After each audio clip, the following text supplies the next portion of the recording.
So welcome to part 3. So here we are only going to enter from the same point coming from left to right. We'll enter from the same point, come pretty deep and try to reach lateral to the pterygomandibular raphe. So let me show you the pterygomandibular raphe with an instrument. So this is the raphe is here. I'll try to come lateral to the pterygomandibular raphe.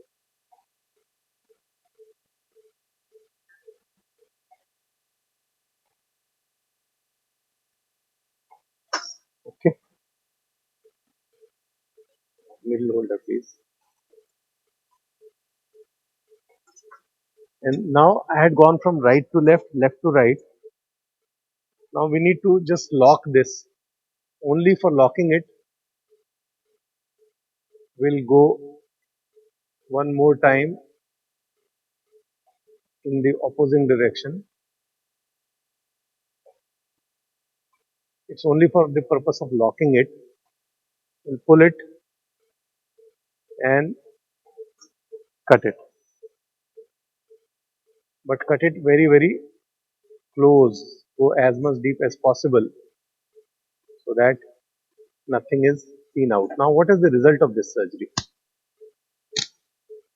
Can I have the suction, please? Now, see, there's so much of space created behind the velopharynx here. The anterior part of the soft palate cannot go posteriorly. It is actually pulled anteriorly because it is now suspended on the anterior-posteriorly on the small part of the loop is actually visible here.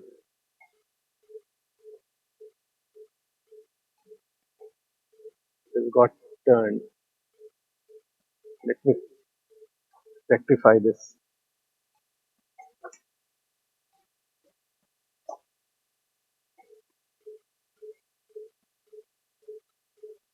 Fine. Okay. Now it's completely buried. So the effect of this is that it cannot fall posteriorly. So there will be no AP collapse of this patient, of the palate of this patient. And the lateral collapse which was happening here is taken care of by the transposition of the posterior pillars. So I have not taken any suture in this part, but only by pulling this palate anteriorly, you can see that the posterior pillar is also pulled more laterally than it was. So it's a combination that the whole aperture has increased in width and the pliability. Having said that, if we can also take a suture from this, the results will be even better, but there is no technique right now described to do this, so I am not doing here in this case. So that's suspension bridge pharyngoplasty modified UPPP for you. Thank you for watching.